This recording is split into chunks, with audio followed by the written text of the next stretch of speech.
नमस्कार, आप देख रहे हैं आर्या न्यूज और मैं हूं आपके साथ साक्षी जादौन। उत्तराखंड में हुई त्रासदी में लखीमपुर खीरी के 50 से ज्यादा लोगों के लापता होने की खबर है। जिलाधिकारी शैलेंद्र कुमार सिंह ने यह बताया है कि अधिकारी और कर्मचारी ग्रामीणों से मिलकर मजदूरों के चिन्हीकरण का कार्य फिलहाल किया जा रहा है और अभी तक संख्या की कोई पुष्टि नहीं हो पाई है, लेकिन प्रशासनिक अमला लगातार कोशिश कर रहा है। डीएम शैलेंद्र सिंह ने बताया कि संख्या की पुष्टि होने के बाद उत्तर प्रदेश सरकार के माध्यम से मजदूरों के संबंध में उत्तराखंड सरकार से संपर्क साधा जाएगा। बताया जा रहा है कि यहाँ के लगभग 65 मजदूर उत्तराखंड के तपोवन पावर प्रोजेक्ट में मजदूरी करने गए थे, जिसमें अभी तक 50 से ज्यादा मजदूर वो लापता बताए जा रहे हैं।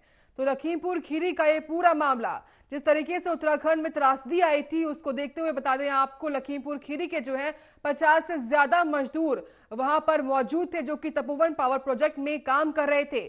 फिलहाल उनकी खैर खबर ना मिलने से उनके परिवार में कोहराम का माहौल बना हुआ है। परिवार वालों की तस्वीरें लगातार हम आपको दिखा रहे हैं, जब परिवार वाले लगातार रो रहे हैं, परेशान हो रहे हैं।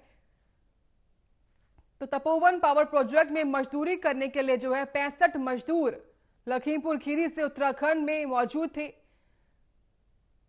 तो आपदा आने के बाद से इनकी कोई भी खैर खबर नहीं मिल रही है, जिसके बाद से लगातार परिवार वाले परेशान हैं और उसको देखते हुए लगातार प्रशासन भी अपील कर रहा है।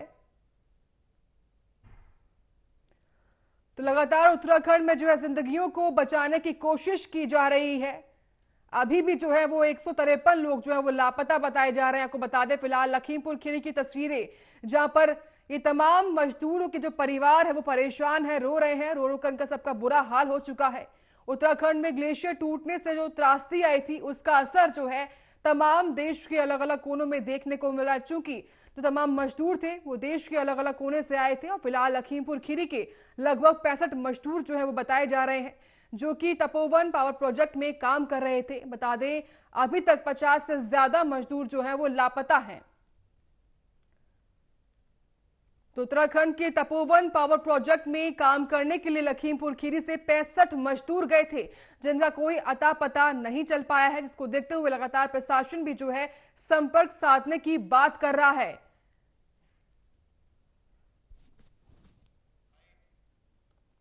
कितने लोग यहाँ से गायब हैं? यहाँ से गए थे काफ़ी लोग, 65 के करीब में, जिसमें से कुछ लोग वापस आ गए थे। वहाँ इस हालत में अभी पता लगा कि वहाँ पे 30 लोग यहाँ से थे, जिसमें से 11-12 लोग सुरक्षित हैं, 14 लोग और 14-15 लोग जो कल से लापते हैं। टोटल संख्या बताई जा रही है कि 150 के करीब आदमी में लापता है, जिसके अभी से कोई पता नहीं लग पाया है। और जो टनल से 11-12 लोग निकाले भी गए हैं वहाँ पे। इसमें ITBP फोर्स की फुल सुविधा वहाँ पे है, काम चल रहा है।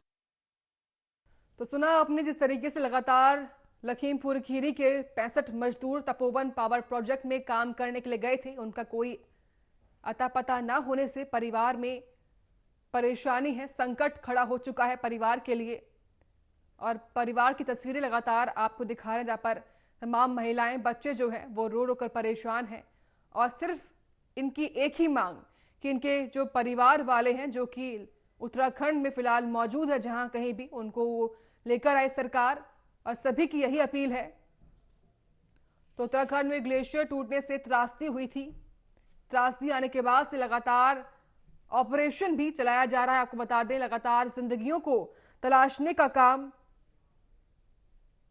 खोजने का काम वो लगातार किया जा रहा है। तो मौत की सुरंगों में लगातार तमाम मजदूर फंसे हुए थे, जिनको धीरे धीरे निकालने का काम जारी है। फिलहाल लखीमपुर खीरी का ये पूरा मामला, जहां पर लखीमपुर खीरी के 65 मजदूर वो उत्तराखंड के तपोवन पावर प्रोजेक्ट में काम करने गए थे।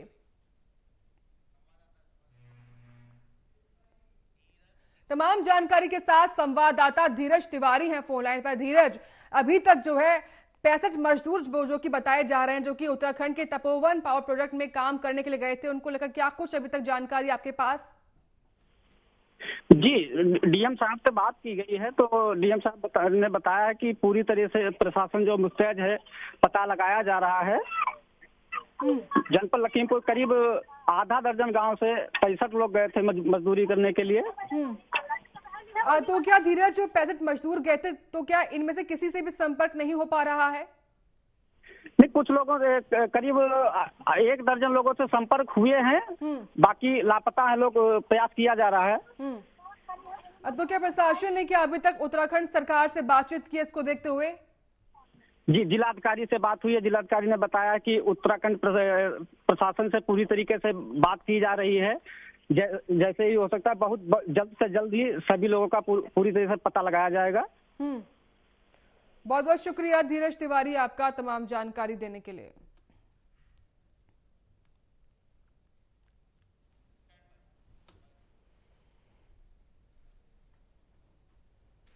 मुरादाबाद में स्पेशल टास्क फोर्स और थाना सिविल लाइंस पुलिस की संयुक्त टीम ने मुखबिर की सूचना पर बड़ी सफलता हासिल की है, जहां टीम ने जो है एक टैंकर से 32,000 लीटर एक्स्ट्रा न्यूट्रल अल्कोहल बरामद किया है। बताया यह जा रहा है कि इस अल्कोहल को पंजाब डिस्टिलरी से चंडीगढ़ ले जाया जा रहा था और तभी टीम ने अल्कोहल से भरे टैंकर को बरामद कर लिया और साथ ही एक कार 2 बाइक के साथ गिरोह के 8 लोगों को जो है गिरफ्तार किया गया है।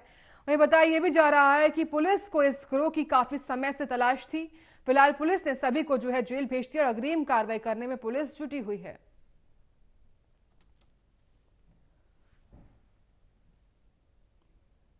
मुरादाबाद पुलिस को बड़ी सफलता हाथ लगी। आपको बता दें लगातार पुलिस जो है इस गिरोह की तलाश में जुटी हुई थी, तो एक्स्ट्रा न्यूट्रल अल्कोहल जो है इस कैंटर से बरामद किया गया और साथ ही साथ जो है पुलिस ने 8 को गिरफ्तार भी किया। फिलहाल इन सभी को जेल भेजा गया है और साथ ही साथ इस पूरे मामले में अग्रिम कार्रवाई पुलिस ने शुरू कर दी है। देखिए, अभी जांच की जा रही है। ये लोग यहाँ पे अल्कोहल लेकर के आते हैं, ट्रांसपोर्टेशन होता है और रास्ते में ढाबे पे किसी लोकल व्यक्ति को निकाल करके बेचते हैं और फिर वहाँ से उसको मिक्स करके और मिश्रित शराब का निर्माण किया जाना प्रकाश में आया था। सूचना मिली थी ऐसी, इसमें एसटीएफ की तरफ से भी सूचना आई थी, एसटीएफ के लोग भी थे और साथ में जिला पुलिस थी। संयुक्त रूप से सूचना के आधार पर रेड किया गया और इसमें लगभग 30,000 के आसपास बरामदगी हुई है। आगे जो भी चीज़ें हैं वो इन्वेस्टिगेशन में आगे आएंगी और ये लग रहा है कि कोई बड़ा रैकेट है जो इस तरह से काम करता है, तो काफ़ी लोग पकड़े भी गए इसमें, लेकिन इसमें गहराई तक छानबीन की जाएगी। देखिए, अभी जाँच जिसमें 5 टेस्ट एचआईवी के दोनों एंटीजन एंटीबॉडी, एचसीवी, एचबीएस एजी और सिफिलिस, इस तरीके से 5 टेस्ट फुल्ली ऑटोमेटिक मशीन है जिसमें कि ये संपादित होंगे। अभी तक हमारा ये काम मैनुअल हो रहा था। एक जो पेशेंट की ब्लड डोनेट होते थे उनका इंडिविजुअली एक का हम टेस्ट 5 टेस्ट करते थे। इस मशीन के अंदर एक साथ 100 सैंपल्स हैं पूरे मशीन में लगा दिए जाएंगे और 1 घंटे के उपरांत हमको उसके रिजल्ट मिलने शुरू हो जाएंगे। 3 से 4 घंटे में पूरी प्रक्रिया ये पूर्ण हो जाएगी। इस तरीके से बहुत तेज़ी से काम हो पाएगा।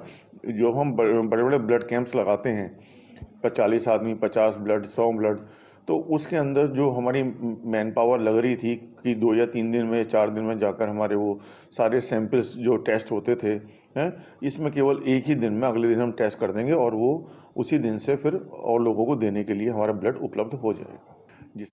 तमाम जानकारी के साथ संवाददाता दानवीर हैं। दानवीर, पुलिस को बड़ी सफलता हाथ लगी है, क्या जानकारी? बिल्कुल साक्षी जी, मैं आपको बता दूं, देखिए मुरादाबाद थाना सिविल लाइन क्षेत्र का ये मामला है। जैसे ही अल्कोहल की सूचना मिली थी पुलिस को कि इस तरीके से एक नंबर 2 का काम चल रहा है, उसी दौरान पुलिस टीम तैयार होती है और पुलिस टीम जो एसएसपी प्रभाकर चौधरी की तरफ से लगाई जाती है और उसमें चेकिंग अभियान चलाया जाता है और उसी दौरान अल्कोहल की काफी बड़ी मात्रा में अल्कोहल बरामद किया जाता है और उसे उनमें कई लोगों को गिरफ्तार किया गया है और कई लोग फरार बताए जा रहे हैं। लेकिन हम आपको बता दें, देखिए मुरादाबाद पुलिस का ये बहुत बड़ी सफलता हाथ लगी है जिसे कह सकते हैं। और एसएसपी प्रभाकर चौधरी जैसे जिस चीजों के लिए जाने जाते हैं वो कुछ कारनामे करके दिखाए हैं और इस मामले में एसएसपी प्रभाकर चौधरी की बड़ी भूमिका रही है और बहुत तैयारी के साथ टीम को गठित किया गया था और उसी दौरान अल्कोहल की जो गाड़ी पकड़ी गई है, जिस तरीके से बता रहे हैं कि जगह जगह ये बेचते थे, उसके बाद तेल निकालते थे, तमाम दुनिया भर की बातें बताई गई हैं, तो कहीं ना कहीं ये आरोपी थे और ये हरियाणा की तरफ से आ रहे थे और ये और रास्ते में ऐसी सूचना मिलती है एसएसपी के नंबर पे, तो उसके बाद टीम गठित की जाती है। रास्ते में उन्हें रोकाबंदी किया जाता है, उसके बाद ये चीज बरामद होती है काफी बड़ी मात्रा में। जी दानवीर, पुलिस को इस गिरोह की कब से तलाश थी? ये मैं आपको बताऊं, देखिए एसएसपी प्रभाकर चौधरी ने जो बताया है कि जिस मामले की हमें पहले भी सूचना मिली थी, उसके बाद हमने टीम को गठित किया था और जैसे ही सूचना मिलती चली जा रही थी तो लगातार हमारी पुलिस इस मामले में सक्रिय होती चली जा रही थी। जो काफी हद तक तो सफलता नहीं मिली, लेकिन अचानक जैसे अचानक एसएसपी के नंबर पर सूचना आती है तो उसी तत्काल ही उस टीम को सूचित किया गया और वो टीम मौके पर पहुंची और मौके से माल बरामद किया गया है और कई लोगों को इसमें गिरफ्तार भी किया और कई लोग फरार भी बताए जा रहे हैं। बिल्कुल। दानवीर, जो ये तमाम 8 लोग हैं, इन पर और कौन कौन से मुकदमे दर्ज हैं और कितने मुकदमे में ये तमाम जो लोग हैं वो वांछित चल रहे थे? देखिए, मैं आपको बता दूं, पुलिस का ये कहना है कि अभी इनकी जांच पड़ताल की जा रही है और जो भी आगे की कार्रवाई होगी उसमें जानकारी आपको दी जाएगी, ये पुलिस का कहना है। और मुकदमों का बात करें तो मुकदमों में ये लोग पहले ही वांछित चल रहे हैं ऐसे कामों में और ये लोग ये काम करते भी हैं, ऐसे मामले निकल के आ रहे हैं पुलिस की तरफ से। लेकिन सच्चाई क्या है आने वाले समय में पुलिस की तरफ से बताए, आगे अपडेट जब दी जाएगी। बहुत बहुत शुक्रिया दानवीर आपका तमाम जानकारी के लिए।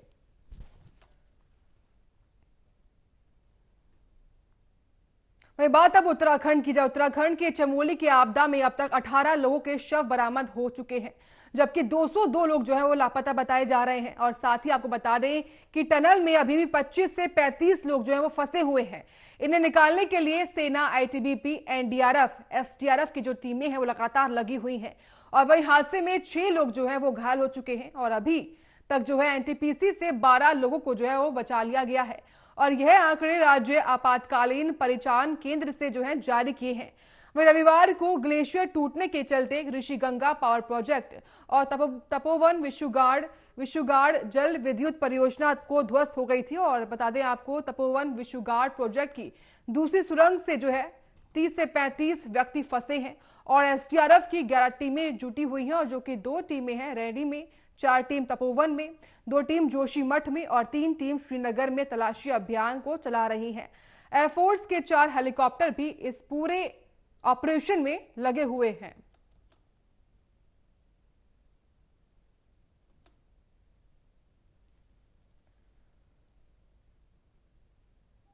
तो उत्तराखंड में हुई त्रासदी के बाद जो है लगातार ऑपरेशन चलाया जा रहा है। आपको बता दें, तलाशी अभियान में जो है एसडीआरएफ की 11 टीमें जुटी हुई हैं और 202 लोग जो हैं वो अभी भी लापता बताए जा रहे हैं।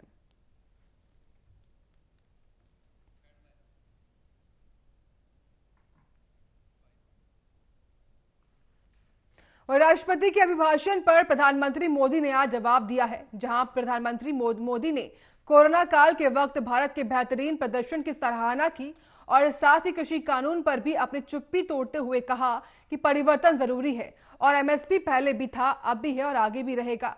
तो वहीं प्रधानमंत्री मोदी के संबोधन के बाद लोगों की प्रतिक्रिया जानने के लिए हमारे संवाददाता शिखा शर्मा ने लोगों से उनकी राय जानी है। एक देखिए रिपोर्ट।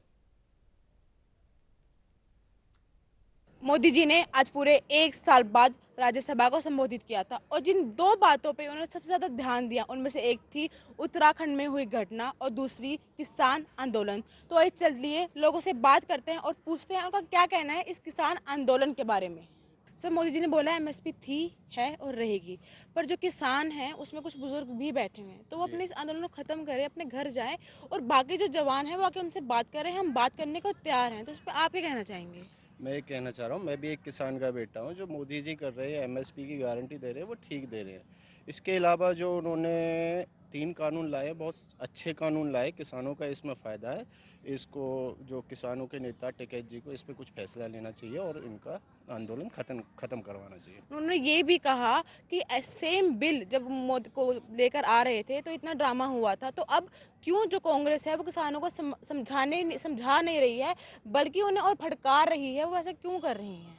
ऐसे किसी भी राज्य में जिसमें मोदी जी की सरकार है, किसी भी राज्य का किसान उठ के यहाँ पे नहीं आया। सिर्फ एक पंजाब का जो किसान है वो उठ के आए। क्या उनको ही इससे परेशानी है? वो मुश्किल से देश के 5 से 7% किसान होंगे। तो इसका मतलब ये सब राजनीति है, इसके अलावा कुछ नहीं है। मोदी जी के साथ हैं सभी और सभी साथ रहेंगे। सर, मोदी जी ने आज ये बोला है कि एमएसपी जो थी वो है वो रहेगी हमेशा, पर किसान उनका ये कहना है कि जो जितने भी बुजुर्ग इस आंदोलन में बैठे हुए हैं वो इस आंदोलन को खत्म करे, अपने घर जाए और हमसे आके बातचीत करे। तो इस पर आप क्या कहते हैं कि किसानों को उनको एक मौका देना चाहिए, उनसे बातचीत करनी चाहिए, कैसे? उनको मौका दो या ना दो, हमें पॉलिटिक्स से कोई मतलब नहीं है। हमारा NH-24 खाली हो जाना चाहिए। हमारा शोषण हो रहा है पिछले 2-3 महीनों से। हम उस रोड पे ना जा पा रहे हैं ना आ पा रहे हैं और हमें रोज़ाना सुबह आने में और घर जाने में प्रॉब्लम होती है। इसलिए मेरी एक ही रिक्वेस्ट है किसानों से वो हमारा 24 NH-24 खाली कर दें, बस यही रिक्वेस्ट है हमारी। सर मोदी जी ने ये भी कहा है कि जो मैं ये नहीं कहता कि मैंने जो बिल बनाया है वो बिल्कुल ठीक है, हो सकता है बिल में गलतियां भी हो पर उसको ठीक होने में भी टाइम लगेगा, तो एक मौका देना चाहिए। पर सर ऐसा क्यों हो रहा है कि ओपोजिशन पार्टी है जो वो भड़का रही है, वो एक मौका देने का भी चांस नहीं दे रही है किसानों को, क्यों उनका समर्थन नहीं कर रही है मोदी जी का? देखिए, अपोजिशन के पास कोई भी पॉइंट नहीं है सामने रखने के लिए, कोई एजेंडा नहीं है पब्लिक के सामने रखने के लिए। वो मौका ढूंढते हैं कि कहाँ हम इनको पकड़ें। अभी ये एक ऐसी सिचुएशन बन गई, सिचुएशन थी नहीं, ये बनाई गई है सिचुएशन, और उसमें ये फंस गए, सरकार फंस गई है, ठीक है। और उसका फायदा सारी अपोजिशन, स्पेशली मैं एक बात कहूँगा कि कांग्रेस भी है, सब कुछ है, मैं ओपनली आ गया अब तो। सबसे खतरनाक जो है, मैं वर्ड यूज कर रहा हूँ, communist. They are the more dangerous people who are doing all this behind the scene. Open भी आए हैं।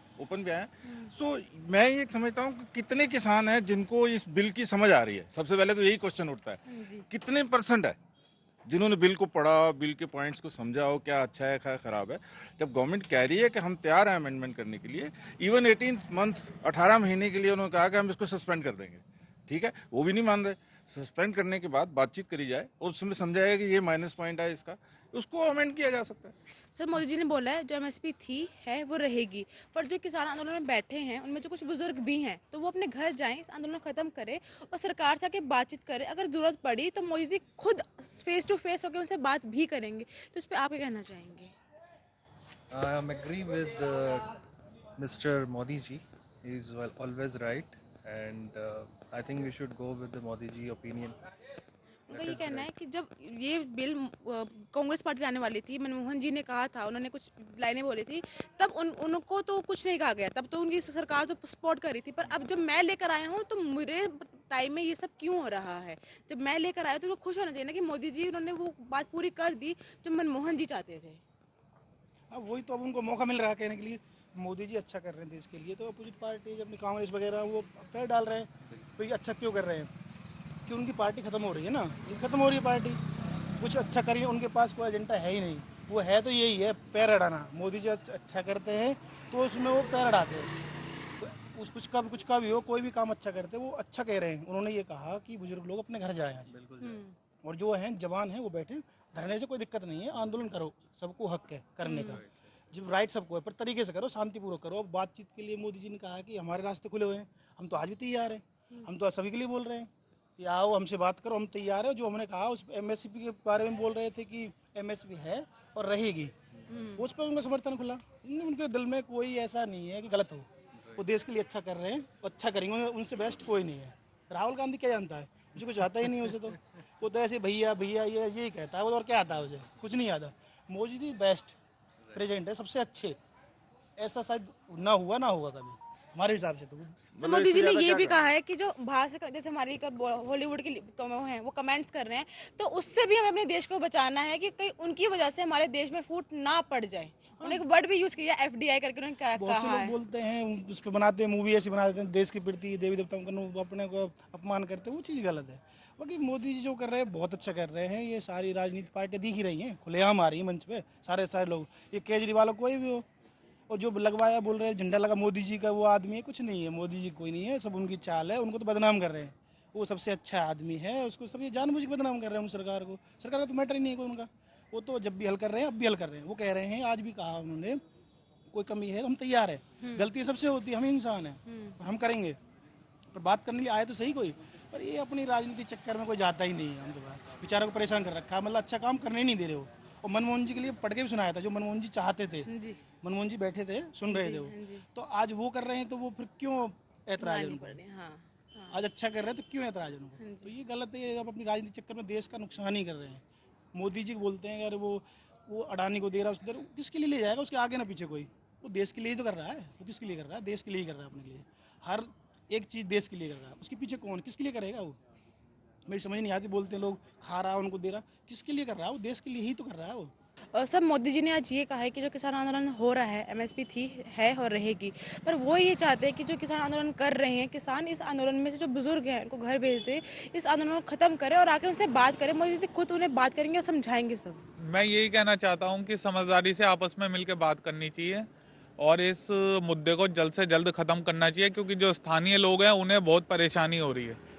तो मोदी जी का कहना ये भी है कि ऐसे बहुत से लोग हैं जो किसानों को भड़का रहे हैं, तो कहीं ना कहीं जो हमारे सरदार है वो इन बातों में आ रहे हुए कह रहे हैं कि मैंने पंजाब का नमक खाया है, और जो कहीं ना कहीं इसके बाद जो कुछ सिख लोग हैं उनकी छवि थोड़ी खराब भी हो रही है। हाँ, इसमें किसानों में कुछ बुजुर्ग भी हैं, पर किसानों को भी सरकार से बात करने का कोई ना कोई रास्ता निकालना चाहिए और इस मुद्दे को जल्द से जल्द खत्म करने का कोई रास्ता निकालना चाहिए। और उनका ये कहना ये भी है कि जो ये बिल था जब मनमोहन जी लाने वाले थे तब तो कांग्रेस को कोई दिक्कत नहीं थी, पर अब जब मोदी जी लेकर आ गए तो लोगों को खुश होना चाहिए कि मोदी जी ले आए हैं। तो अब क्यों अपोजिशन पार्टी इस बात का भड़का रही है किसानों को?